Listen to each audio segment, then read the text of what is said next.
জয় জগন্নাথ জয় জগন্নাথ জয় জগন্নাথ প্রভু জয় জগন্নাথ জয়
আজকে ভক্তি সম্মেলনের দিন, উড়িয়া গৌরিয়া মিলনের দিন।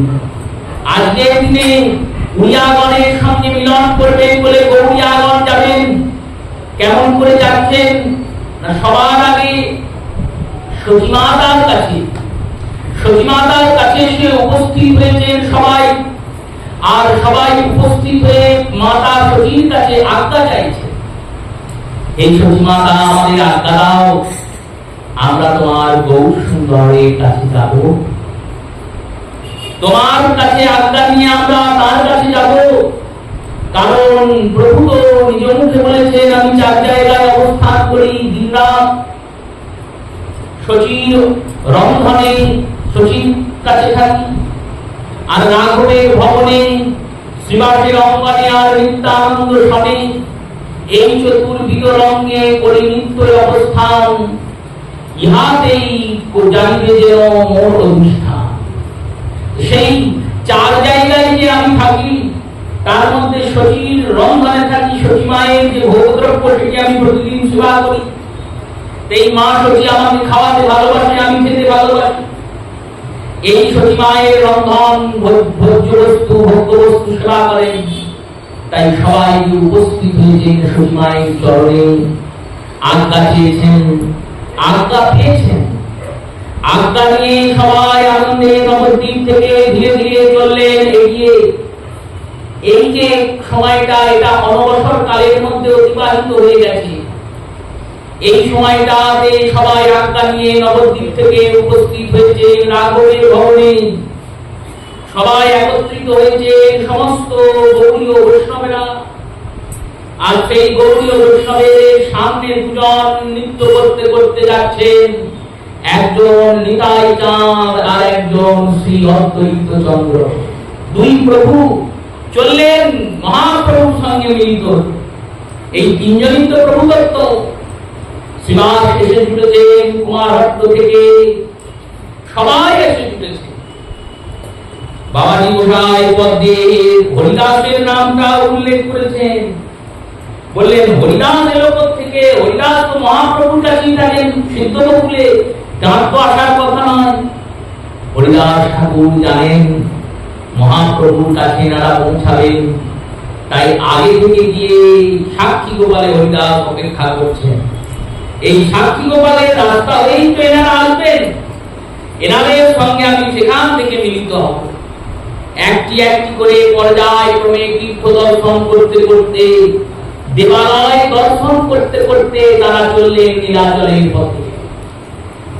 কেমন পথটা ছিল জানেন? এসব নিয়ে কেউ আলোচনাই করে না, সময় কাটিয়ে চলে যায়, আমরা জানতে পারি না, তারা নিজেরা জানেন, জানান না। পথটা কেমন? বরাহনগর থেকে ধীরে ধীরে সুবর্ণরেখা নদী ধরে ডায়মন্ড হারবারের কাছে, ডায়মন্ড হারবারের কাছে কাকদ্বীপে মহাপ্রভু দর্শনীয় স্থান আছে, বিশ্রাম করা কাকদ্বীপ। সেখানে শুধু সমুদ্রের মোহনা নয়, ওই কাকদ্বীপে সুবর্ণরেখা পার হয়েছে মহাপ্রভু। আর সুবর্ণরেখা পার হয়ে কঙ্কেশ্বর নামক শিব মন্দিরে পূজা করেছেন। ওখানে প্রভু চরণ চিহ্ন বিদ্যমান, প্রভু বিশ্রামস্থল বিদ্যমান। সেই রাস্তা ধরে ধীরে ধীরে তারা এগোচ্ছেন, কটকে পৌঁছিয়েছেন। কটক থেকেও আরো এগিয়ে সাক্ষী গোপালের দর্শন। এখন যেখানে আমরা সাক্ষী গোপালকে দেখি, প্রভুর সময় এখানে সাক্ষী গোপাল ছিলেন না, কটকে ছিলেন। চরিতামৃত সেই উল্লেখই করেছেন। চরিতামৃতের মধ্যখণ্ডের ৩য় অধ্যায়ে সাক্ষী গোপাল মাহাত্ম্যে শ্রীমন মহাপ্রভু কটকে উপনীত হয়েছেন আর সেখানে সাক্ষী গোপাল দর্শন করেছেন, এই উল্লেখ হয়েছে। নীলাচল যাত্রার পথ যেটা কবিরাজ গোস্বামী পাঠ সাজিয়েছেন। সাক্ষী গোপাল দর্শন করে এবার সবাই মিলে পৌঁছিয়েছেন সেই পুরীধামের আগের একটি জায়গা, যার নাম 18 নালা, যেখানে ইন্দ্রদ্যুম্ন রাজা নিজের 18টা সন্তানকে জগন্নাথের চরণে দান করেছিল। জগন্নাথ বললেন, রাজা তুমি তো আমার হলে, আমি তোমার হলাম, তুমি আমায় কি দেবে? বলে, এত বড় মন্দির করে দিলাম, আবার কি দেবো? যদি কিছু চাই দিতে পারবে? বললো, প্রভু প্রাণ চাইলে প্রাণ দিয়ে দেবো, সবই তো তোমার। তাহলে এক কাজ করো, তোমার এই 18টা সন্তানকে এখনই হত্যা করো আর আমার চরণে নিবেদন করো। পিতাকে বলছে 18টা সন্তানকে হত্যা করো, করবে কেউ? ইন্দ্রদ্যুম্ন বললেন, সন্তান কি আমার নাকি? সে তো তোমার জিনিস, তুমি নেবে, নাও। 18টা সন্তানকে বধ হলো, হত্যা হলো, 18টা নালা হলো। তার উপর রাজা একটা সাঁকো তৈরি করে দিলেন। বললেন, প্রভু তোমার কথা আমি রেখেছি, এবার আমার কথা তোমায় রাখতে হবে।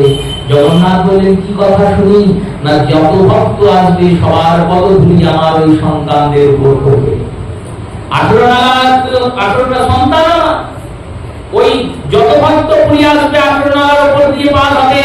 18 নালাতে তাদের পদধূলি আমার সন্তানদের উপর 18 নালার উপর বর্ষিত হবে।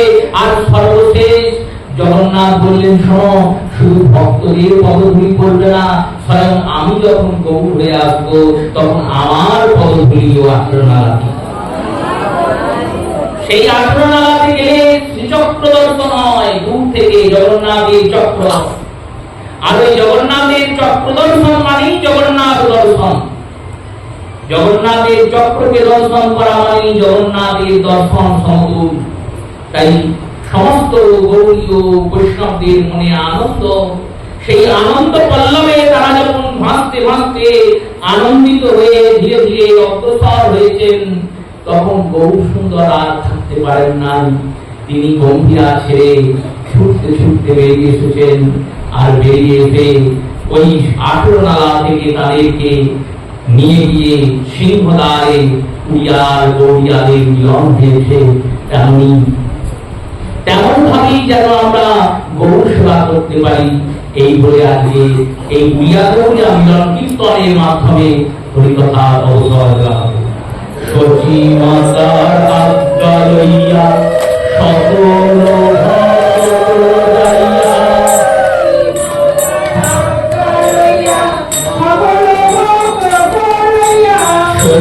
মাতার আজ্ঞা লইয়া সকল ভক্ত যাইয়া,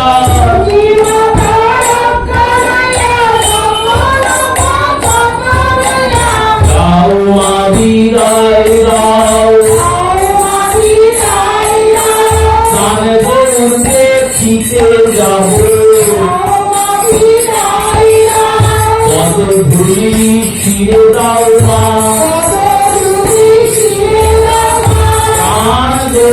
দেখতে যাব, যাবো আমরা নীলাচলে, যাবো আমরা নীলাচলে,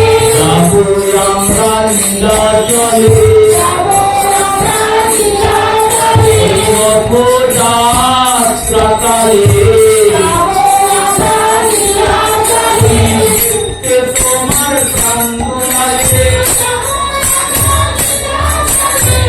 তোমার প্রাঙ্গণে, তোমার প্রাঙ্গণে,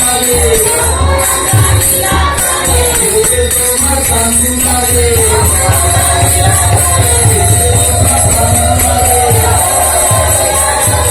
তোমার প্রাঙ্গণে।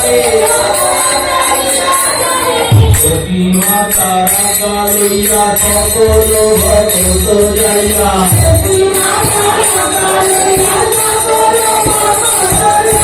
শনিলেন নীলাচল গুরুদেব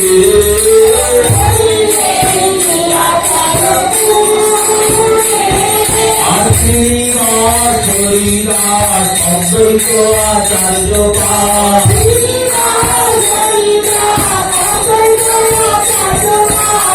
নীল সকল সহচরে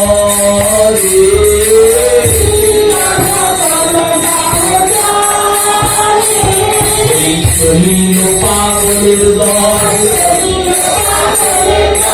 চলিল পাগলের দল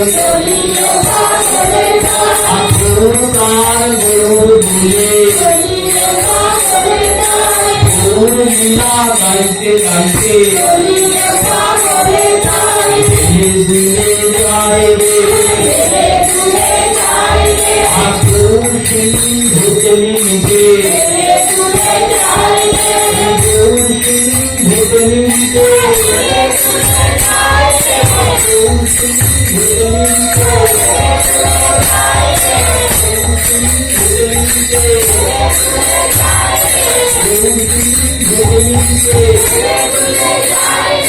শ্রীনিবাস হরিদাস অদ্বৈত আচার্য পাঠ নীল সকল সহচরে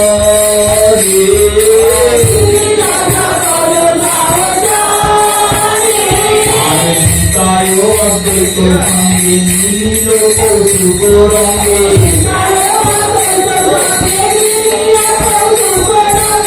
নীলাচলের পথে চলি যায় রে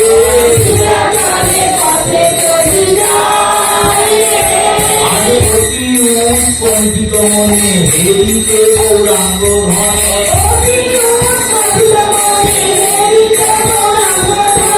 অনুরাগ আকুল হিয়ায় রে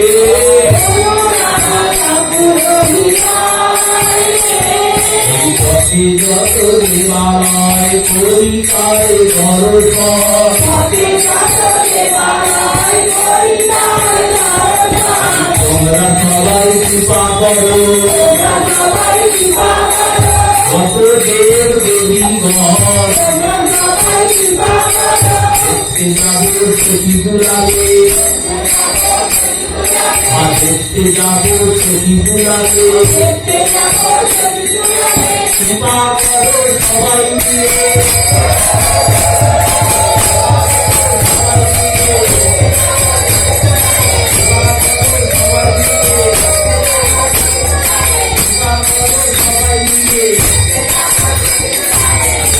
যত দেবালয় করি তত দর্শন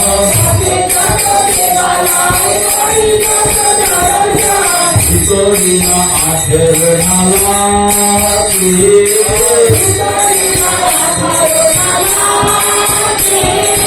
সকল ভক্ত সাথে নাচি গায়ে মনোমাতে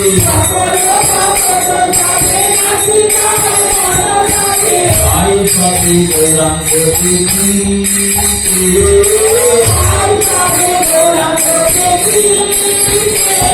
কীর্তনের মহারোল ঘন ঘন হরিব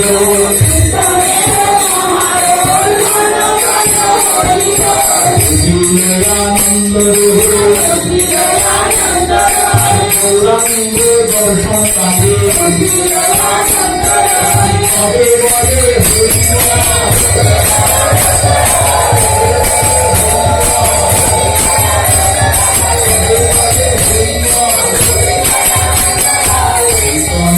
মহারোল ঘন ঘন হরিব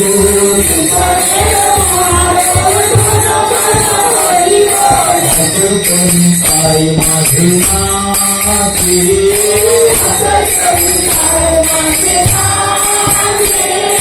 গোবিন্দা চলো ভাসি পরম আনন্দ ভাসি দেখিবারে ভাই আগে পাছে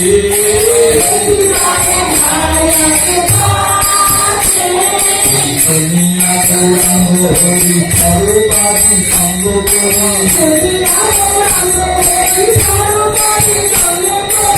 আবু সারি যাই মিলিবারে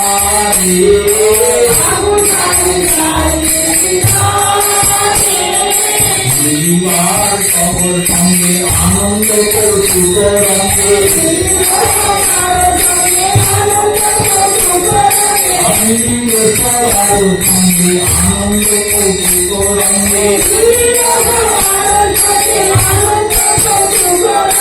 প্রেমরাস আনন্দেতে ভাসে প্রেমরাস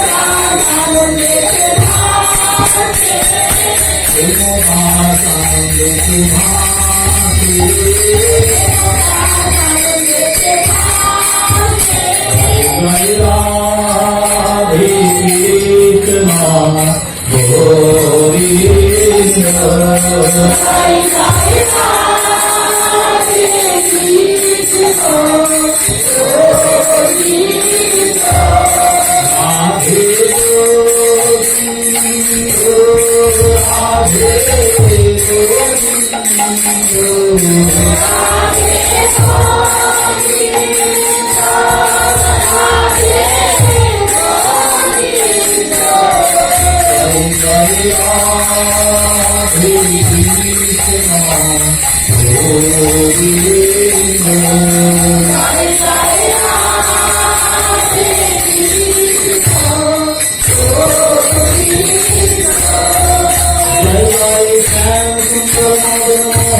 জয় রাধে কৃষ্ণ